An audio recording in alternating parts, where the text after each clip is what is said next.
हरिया नाम का एक लड़का अपनी माँ गंगा देवी और छोटे भाई लालू के साथ रहता था। उसके पिता को गुजरे 10 साल बीत चुके थे और अब वो अपना गुजर बसर चाय की छोटी सी दुकान चलाकर कर रहा था। माँ, मैं काम पर जा रहा हूँ। कुछ पैसे देता जा ताकि दोपहर का खाना बना सकूं। अरे माँ, पैसे तो नहीं है। अब जब जाकर चाय बेचूंगा तो कुछ पैसे आएंगे। तो हम लोग दोपहर में क्या खाएंगे भैया? अरे मुझसे क्या पूछता है रे? तू भी तो 18 साल का हो गया है। कुछ काम धाम कर तो पैसे लेकर आ घर में, तो घर का चूल्हा जले। अरे चिल्ला क्यों रे भैया? हाँ बेटा, अब वो भी काम करेगा तो गुस्सा ना कर। हाँ, इसे समझाओ ना माँ, वरना बहुत मुश्किल हो जाएगी। सिर्फ बैठे बैठे खाने मात्र से जिंदगी नहीं चलती। ये बोलकर हरिया गुस्से में घर से निकला और अपनी चाय की टपरी पर पहुंचा। हे भगवान, आज अपनी कृपा से मेरी सही कमाई करवा देना, वरना मेरे घर में चूल्हा नहीं जलेगा। हरिया अपनी दुकान सजाकर तभी ढंग से बैठ भी नहीं पाया था कि वहां जमींदार अपने आदमियों के साथ आ पहुंचा। अरे आइए आइए जमींदार साहब, बैठिए। मैं आपको ना कड़क चाय पिलाता हूँ। बताइए, अदरक वाली या इलायची वाली? अरे ओए, तेरी कड़क चाय पीने नहीं आया हूँ मैं, अपने पैसे लेने आया हूँ जो तू उधार लिए बैठा है महीनों से। जी जमींदार साहब, मैं दे दूंगा आपके पैसे। आजकल बहुत दिक्कत चल रही है, काम अच्छा होता नहीं है और महंगाई बढ़ती चली जा रही है। देखिए ना, आपको पता ही है सब कुछ। अरे सुन रहे लड़के, मुझे कोई मतलब नहीं, समझा? क्योंकि मैं तुझे 2 बार मोहलत पहले ही दे चुका हूं। अब तो चुपचाप ये बता कि तू अपनी ये टपरी खाली करेगा या अपने आदमियों से पिटवाऊं तुझे, है? हरिया घबरा गया। उसने फौरन जमींदार के पैर पकड़े और कहा, नहीं नहीं मालिक, ऐसा मत करिए। मैं आपके पैसे चुका दूंगा। पैसे चुका दूंगा? अरे तुम लोग मेरा मुंह क्या देख रहे हो रे? ए कालिया, इसकी दुकान से सारा सामान निकाल कर बाहर फेंक और उसे भी मेरे पैरों से हटा। कुछ आदमियों ने उसकी दुकान का सामान निकाल फेंका और उसे उठाकर एक साइड में फेंक दिया। वो बेचारा रोता हुआ घर पहुंचा। उसके चेहरे पर निराशा और दर्द साफ झलक रहा था। माँ और भाई उसकी हालत देखकर घबरा उठे। अरे बेटा, ये क्या हाल बना रखा है? चेहरा क्यों उतरा हुआ है? भैया क्या हुआ बताओ ना। माँ, आज हमारी टपरी भी चली गई। जमींदार ने अपने आदमियों से सब उजड़वा दिया माँ।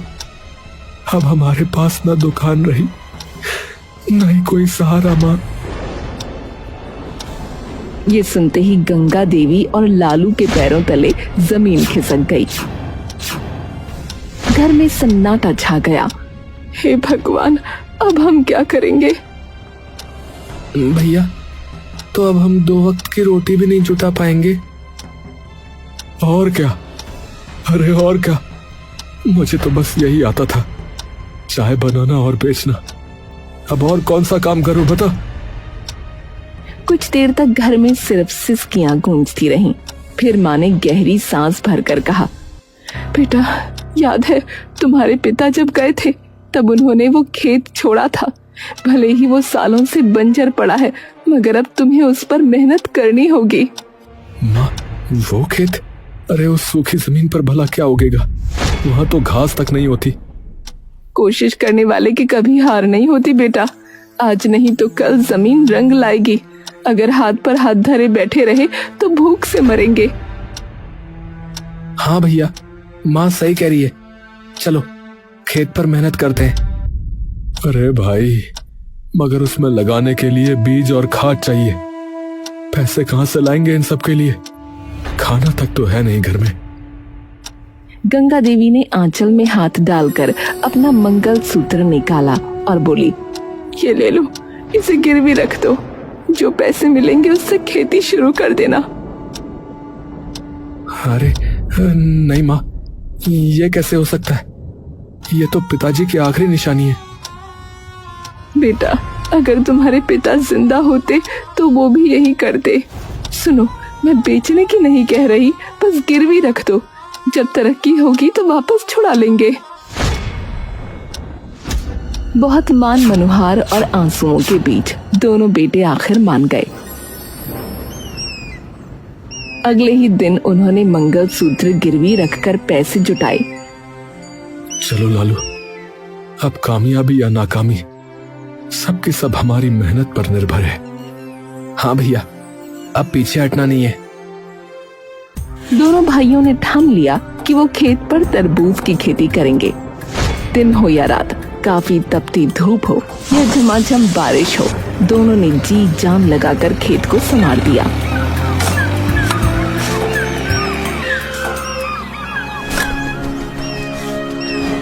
हाँ, देख लालू, मिट्टी की खुशबू बदल रही है। लगता है हमारी मेहनत रंग लाएगी रे।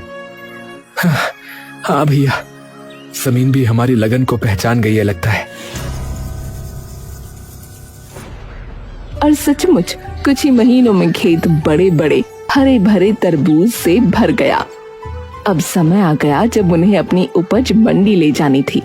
दोनों भाई बैलगाड़ी में तरबूज भरकर मंडी पहुंचे।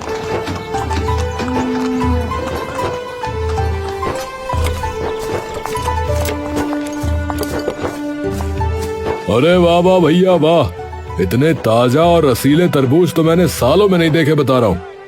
हाँ हाँ भाई, हमें सब चाहिए भाई। तरबूज हाथों हाथ बिक गए। जब हरिया और लालू ने गिनती की तो उनके हाथों में मोटी रकम थी। भैया देखो देखो, आज कितना पैसा हुआ है। अब तो हम माँ का मंगलसूत्र तुरंत छुड़ा कर ले आएंगे। हाँ लालू, अब हमारी मेहनत का फल हमें मिल गया। चलो माँ की आंखों की चमक वापस लौटाते हैं। अब हरिया और लालू हाथ में मेहनत की कमाई थामे, चेहरे पर उम्मीद की चमक लिए मंडी से निकले। दिल में बस एक ही बात थी कि आज माँ का मंगलसूत्र छुड़ाना है। पर तभी पीछे से गड़गड़ाहट जैसी आवाज आई। भीड़ चीखती चिल्लाती उनकी तरफ भागी। भैया, ये सब हमारे पीछे क्यों दौड़ रहे हैं? पता नहीं भाई, चलो जल्दी जल्दी आगे बढ़ो। भीड़ ने उन्हें घेर लिया। दुकानदार चंपक सबके आगे आया। अरे ओ हरिया, ठहर जा, हमें उल्लू समझ रखा है क्या है? अरे क्या हुआ भाई, पैसे भी दिए, तरबूज भी दिए, अब और क्या बाकी है? अब क्या बाकी है? बाकी ये है कि तुम्हारे तरबूज बाहर से हरे हरे हैं मगर अंदर से बिल्कुल सफेद, ना मिठास ना ही रस। हमारे ग्राहक थूक थूक कर हमें गालियां दे रहे हैं भैया। क्या ये कैसे हो सकता है? हमने तो मेहनत से खेत संवारा था। ए भैया, सब देख लो तुम अपनी आंखों से। सब लोग कह रहे हैं कि तुम्हारा माल बेकार है भैया। अब एक काम करो, हमारे पैसे वापस करो, वरना यहाँ से जिंदा नहीं जाओगे, बता रहे हैं। भीड़ का गुस्सा आसमान छूने लगा। डंडे उठने लगे, आंखों में खून उतर आया। भाई लोग, हमें एक मौका दो, जरूर कोई गड़बड़ हो गई होगी। हाँ, हमारे पास बस यही पैसा है, इसे ले लो, मगर हमें मारो मत। डरे सहमे दोनों भाइयों ने रकम लौटा दी। दुकानदार तरबूज वापस ठेलों पर पटक गए और गालियां देते हुए चले गए। हरिया और लालू धीरे धीरे घर लौटे। अरे बेटा, ऐसे मुंह लटका कर क्यों आ गए हो? मंगलसूत्र कहाँ है? माँ, सब खत्म हो गया माँ। वो तरबूज अंदर से सफेद निकले। सबने हमें धोखेबाज कहा माँ। पैसे फिर वापस करने पड़े। माँ, हमने महीनों की मेहनत की थी, सब राख हो गया। अब तो जीने की भी इच्छा नहीं बची। देखा माँ, देखा, मैंने पहले ही कहा था, वो खेत बंजर है, उस पर कुछ नहीं उगेगा माँ। नहीं बेटा, अगर जमीन सचमुच बंजर होती तो उस पर तरबूज की बेलें लहलहाती क्यों? कुछ तो चूक हुई है, हार मानने से जिंदगी नहीं चलती। मगर माँ, अब किस में ताकत बची है बताओ? ना पैसा है ना ही हिम्मत है। फिर से कैसे शुरू करेंगे? इस बार तरबूज नहीं, खजूर की खेती करो। समय ज्यादा लगेगा, मगर मुझे यकीन है इस बार किस्मत बदल जाएगी। खजूर? मगर माँ, बात वही है, पैसे कहाँ से आएंगे? इस बार मेरा आंगन ही गिरवी रख दो, ये झोपड़ी ही दे दो। माँ, घर अगर ये भी चला गया तो हम रहेंगे कहाँ माँ? माँ तुम पागल तो नहीं हो गई हो?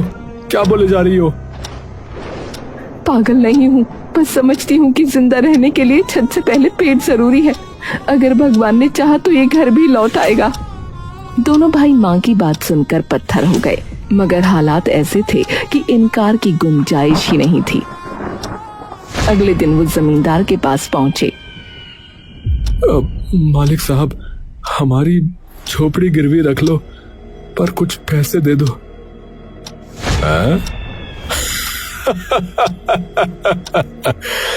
तुम्हारी झोपड़ी? अरे वो माचिस की डिब्बी जैसी जगह मेरे किस काम की भाई? मालिक, वो सड़क किनारे है, अगर आप वहां कुछ बनवाएं तो उसकी कीमत आसमान छू लेगी। जमींदार की आंखों में लालच चमक उठा।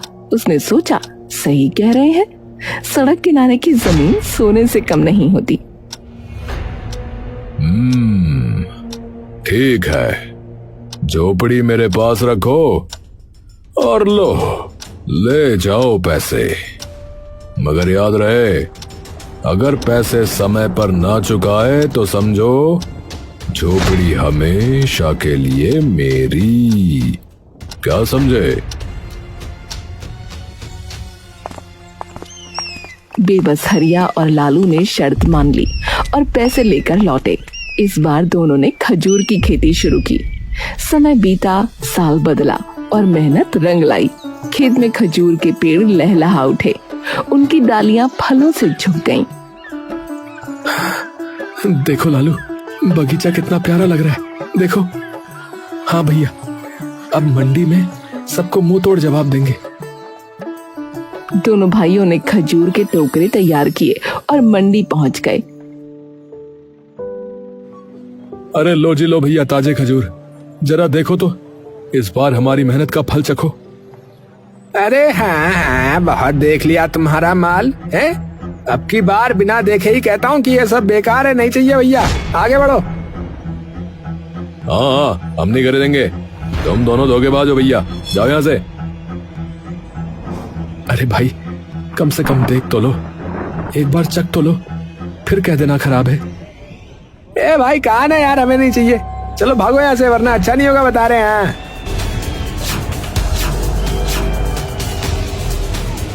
भीड़ फिर से शोर मचाने लगी। दुकानदारों ने बिना देखे ही खजूर ठुकरा दिए। अपमान से झुके सर और टूटे दिल लिए हरिया और लालू मंडी से वापस लौटे।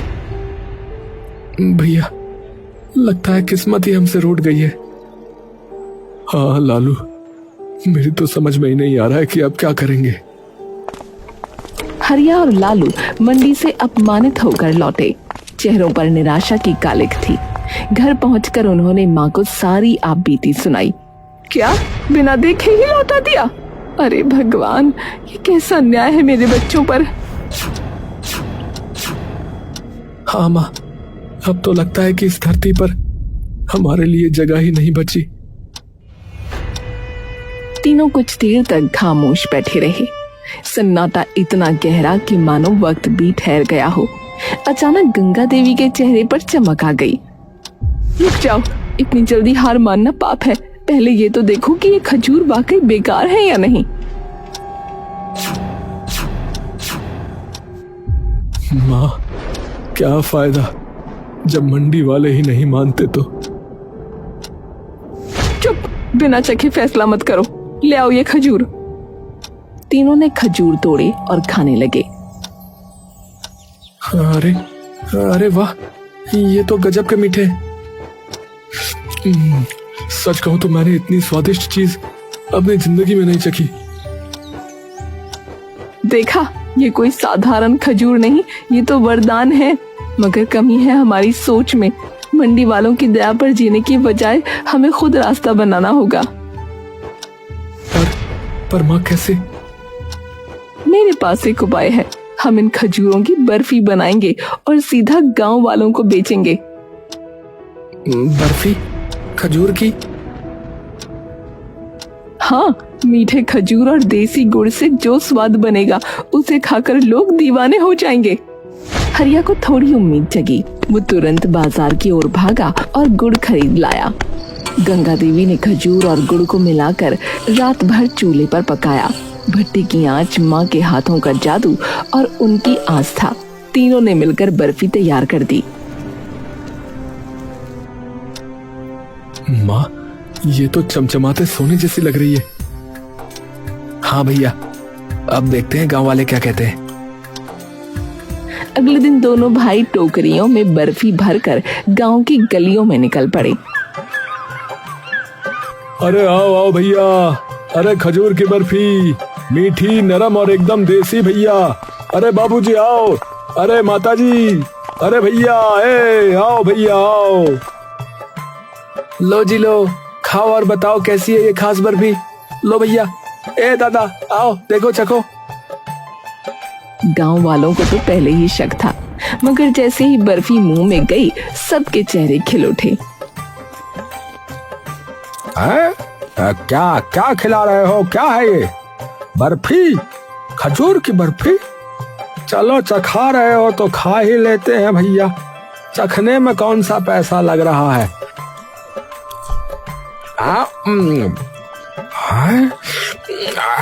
अरे भैया, ये तो गजब है भैया। अरे भैया गजब हो गया, ये गजब है।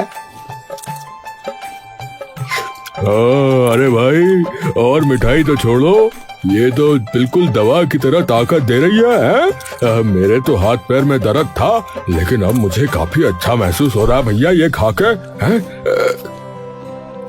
एक काम करो भैया, मेरे लिए आधा किलो तोल दो। हाँ, और मेरे लिए 1 किलो भाई। भैया मुझे भी 1 किलो कर देना। मुझे तो बच्चों के लिए भी चाहिए। कुछ ही दिनों में खजूर की बर्फी पूरे गांव की सबसे ज्यादा बिकने वाली मिठाई बन गई। सभी तरफ उन्हीं की चर्चा थी। पैसे बरसने लगे। सबसे पहले हरिया ने माँ का मंगलसूत्र छुड़वाया। मंदिर जाकर उसने माँ के हाथों में उसे डालते हुए कहा, माँ, ये सिर्फ कहना नहीं, ये हमारी इज्जत है। आज फिर से आपके गले की शोभा लौटी है। भगवान करे ये कभी दोबारा न छूटे। अब सिर्फ झोपड़ी छुड़वाने का सपना बाकी था।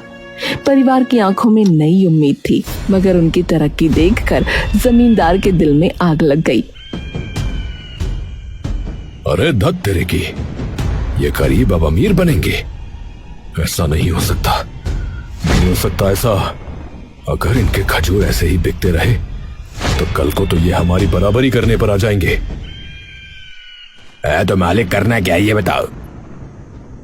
अरे रात में जाओ रे कमबख्तों, और इसके सारे खजूर चुरा के ले आओ।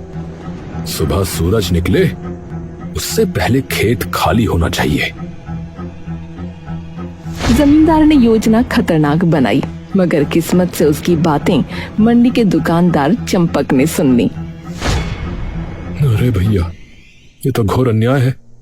मेहनत से उगे खजूर यूं चुराना? नहीं, मैं हरिया को बता दूंगा। हाँ। चंपक ने फौरन जाकर हरिया को सब बता दिया। अरे भैया सुनो, एक अंदर की बात है। जमींदार जो है तुम्हारे खिलाफ साजिश कर रहा भैया। आज रात उसके आदमी तुम्हारे सारे खजूर चुराने वाले हैं। मैंने सुन लिया था भैया, तभी बताने आ गया। क्या हमारे खजूर? धिक्कार है ऐसे जमींदार पर। हमारी मेहनत का फल चुराने की हिम्मत कर रहा है वो। बेटा, अब ये वक्त है हिम्मत दिखाने का। अगर तुम आज डरे तो हमेशा दबे रह जाओगे। नहीं माँ, आज मैं सबक उसे जरूर सिखाऊंगा। हरिया ने एक योजना बनाई और उसने खजूर के पेड़ों पर खुजली वाली जड़ी बूटी लगा दी। फिर जब आधी रात को जमींदार के गुंडे आकर खजूर तोड़ने लगे तो उनके पूरे शरीर में खुजली होने लगी। अरे भाई, मुझे ये खुजली सी हो रही है। अरे अरे अरे, ये हाथों में खुजली हो रही है। अरे भाई, अरे अब तो पैरों में भी होने लगी भाई। अरे यार, ये क्या हो रहा है? अरे मेरी मैया, अरे पूरा शरीर तो फैल गई भैया। अरे अरे भैया, पूरी खुजली खुजली हो रही है। अरे भाई, मुझे तो ऐसा लग रहा है जैसे चींटियों ने बारात निकाल ली हो मेरे शरीर के ऊपर। ए भैया। अबे यार, खजूर बाद में, सुनो, पहले खुजली उजली रोकने का इलाज लाओ भैया। अरे कुछ ही पलों में सब आदमी पेड़ छोड़ कर सड़क पर ऐसे भागे जैसे उनकी कमर में आग लग गई हो। पूरा मंजर देखकर हरिया, लालू और चंपक ठहाकों से लोटपोट हो गए। अरे भाई, मैंने तो बहुत तमाशे देखे, लेकिन इतना शानदार कॉमेडी शो पहली बार देख रहा हूँ भैया। जब सब भाग गए तो हरिया ने चंपक से पूछा, अरे चंपक भाई, एक बात बताओ, आपने हमारी मदद क्यों की? तुमने तो कहा था कि हमारे खजूर बेकार है। अरे अब क्या बताऊं हरिया, जमींदार ने ही हमें भड़काया था भैया। उसने कहा था कि तुम्हारे फल कोई ना खरीदे, ताकि वो फिर तुम्हारा घर हड़प ले। इसलिए तो ये सब उस जमींदार का खेल था। लेकिन अब देखना, मैं अपना घर छुड़वा कर ही दम लूंगा। हाँ। अगले दिन अचानक शहर में एक आदमी आता है और हरिया से कहता है, तुम हरिया हो ना, जो खजूर की बर्फी बेचते हो? जी, आप कौन? देखो भैया, शहर में मेरी कई सारी मिठाई की दुकानें हैं, लेकिन जब से कुछ लोग यहाँ से खजूर की बर्फी खाकर गए हैं तो वो उसी की बात करते रहते हैं, और मेरी दुकानों पर भी उसकी मांग बहुत बढ़ गई है। इसलिए मैं चाहता हूँ कि तुम हमारे लिए खजूर की बर्फी बनाओ भैया। हम तुम्हें अच्छा दाम दे देंगे भाई। अरे ये तो बहुत खुशी की बात है। तो आपको कितनी बर्फी चाहिए होगी? पहली बार में 10 से 20 किलो भी दे दोगे तो चलेगा, लेकिन मुझे ज्यादा चाहिए होगी भैया, क्योंकि मेरी 5 दुकानें हैं। ठीक है भाई साहब, आपको मिल जाएगी। अच्छा ठीक है, फिर ये लो पैसे एडवांस। वो आदमी एडवांस पैसे देकर चला गया। बेटा, इतना बड़ा ऑर्डर, आज मुझे लग रहा है कि मेरी तपस्या सफल हुई। सच में माँ, विश्वास नहीं हो रहा है। कुछ ही महीनों में हरिया और लालू बहुत अमीर हो गए और वो अपना घर छुड़वा लेते हैं। तुमने हमको और सभी गांव वालों को बहुत सताया जमींदार, लेकिन याद रखना, अब हम तुमसे ज्यादा अमीर हैं, और इसीलिए अब कोई समझदारी दिखाने की कोशिश मत करना। हाँ। अरे नहीं भाई, मैं आपसे कभी ऐसा नहीं करूंगा। मैंने तुम्हारी गरीबी का फायदा उठाने की कोशिश की, लेकिन भूल गया था कि किस्मत के आगे किसी की नहीं चलती। मुझे माफ कर दो भाई, मुझे माफ कर दो। हाँ, जाओ, माफ किया। चलो बच्चों। इस घटना के बाद गांव का कोई भी शख्स जमींदार के आगे नहीं दबता था, और इस तरह हरिया और लालू की मेहनत से उनका भाग्य तो बदला और साथ ही जमींदार का दबदबा भी खत्म हो गया।